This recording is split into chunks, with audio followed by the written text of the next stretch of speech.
The Midnight Clock.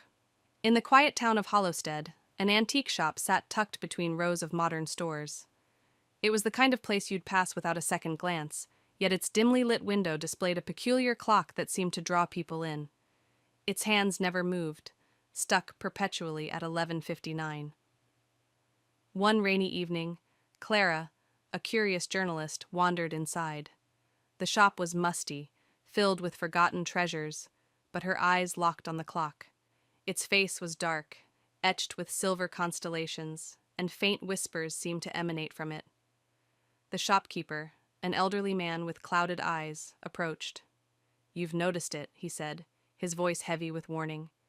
"The midnight clock doesn't tell time, it tells stories." Intrigued, Clara asked, "What do you mean?" He gestured toward the clock. "If you dare to wind it, you'll see, but beware the clock gives as much as it takes." Unable to resist, Clara wound the clock once. The hands jerked forward, stopping at midnight.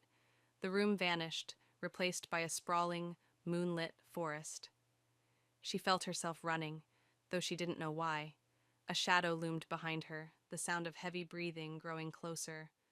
Just as she thought the shadow would catch her, she stumbled back into the shop, gasping for air.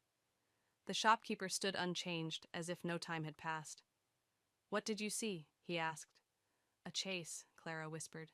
"A life I never lived." The shopkeeper smiled faintly. "Every tick of that clock holds a story. Some are yours, others are not.